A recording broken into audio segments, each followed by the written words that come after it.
A Time of Discovery and Rediscovery by Nancy Day Calliope. Italy had awakened from a 1,000-year slumber, or so it seemed to 15th century Italians. They felt that the 5th century sacking of Rome by invading tribes was the bitter pill that had put the world to sleep. They began to call the centuries that followed the Dark Ages. The time period in which they lived was the Renaissance, or rebirth. Was their comparison fair? Historians disagree. What is clear is that the Renaissance was a remarkable time of discovery and rediscovery that changed the world.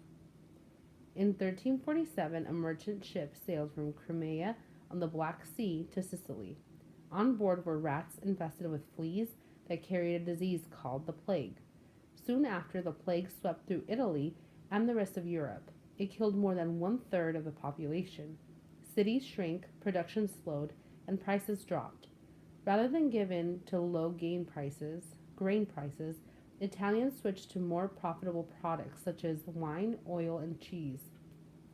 As wool exports fell, they turned to silk. Gradually, Italy began to specialize in luxuries such as artistic metalwork, fine leather, and beautiful furniture. The northern Italian city states, including Venice, Milan, and Florence, prospered. So did the papal states of central Italy and the kingdoms of Naples and Sicily to the south. Money brought education for the privileged few. Learning had previously focused on religious studies. It expanded to include grammar, rhetoric, history, poetry, and moral philosophy. Wealthy Italians thought that these subjects would lead a greater understanding of human nature and give the man advantage in business. Renaissance Italians returned to ancient Rome as the model for a great civilization. Lawyers studied Roman law. Others discovered the joy of reading classical books. They became interested in poetry, history, and philosophy. Before long, scholars were rediscovering Greek and Roman art, science, and literature. In the Middle Ages, the church had taught people to think about the afterlife. During the Renaissance, people wanted to enjoy life on earth. Enthusiasm for games, sports, and entertainment blossomed. Music flourished. Individual expression and accomplishment became important. The 14th century Italian poets and scholar Petrarch spent countless hours studying ancient texts. He left a detailed record of his thoughts and activities. The ideal was to be well rounded. A Renaissance man was supposed to be skilled in all the arts and sciences. A perfect example was Leonardo da Vinci. He was a painter, sculptor, architect, musician, engineer, and scientist.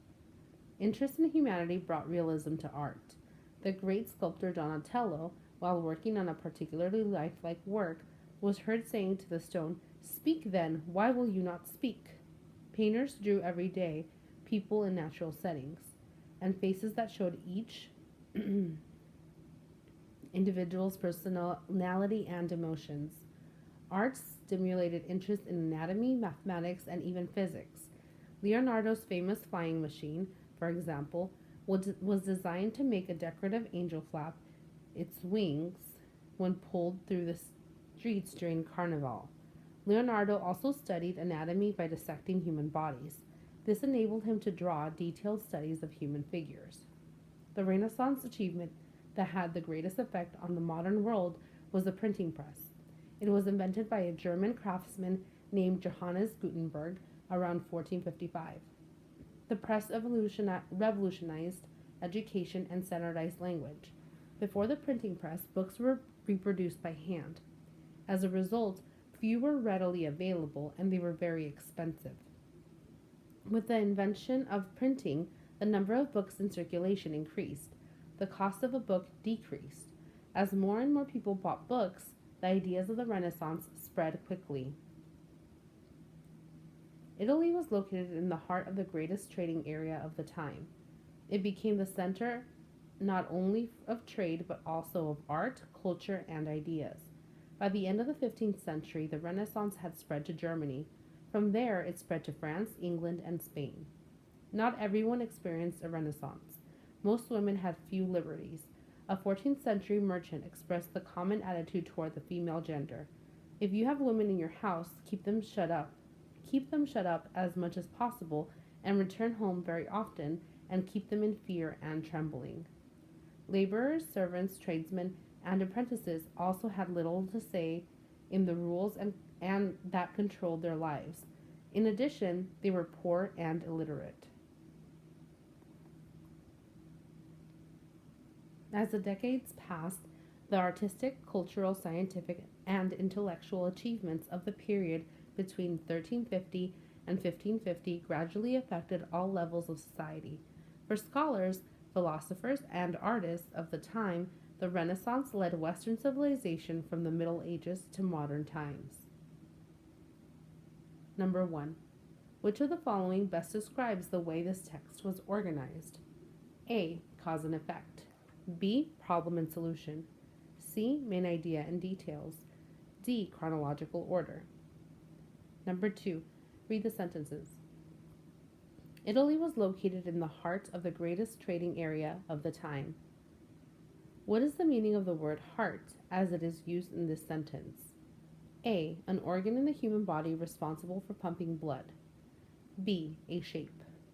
C. Center of something. D. A symbol of love. Number 3. Read the paragraph. In the Middle Ages, the church had taught people to think about the afterlife. During the Renaissance, people wanted to enjoy life on earth. Enthusiasm for games, sport, and entertainment blossomed. Music flourished. Which statement best describes the main idea of the paragraph? Some of the new inventions of the Renaissance include music, sports, and games. B.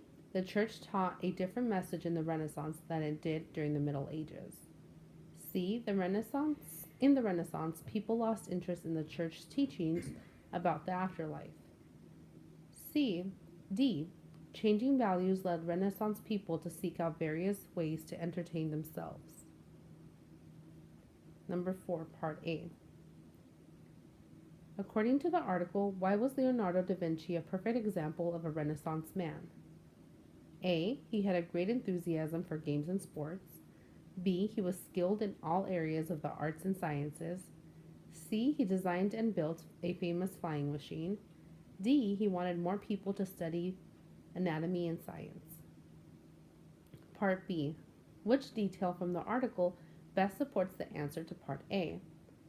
A. Leonardo's famous flying machine, for example, was designed to make a decorative angel flap its wings when pulled through the streets during Carnival. B. He left a detailed record of his thoughts and activities. C. Leonardo also studied anatomy by dissecting human bodies. D. He was a painter, sculptor, architect, musician, engineer, and scientist. Number 5. Where did the Renaissance begin? A. Italy. B. Germany. C. France. D. Spain.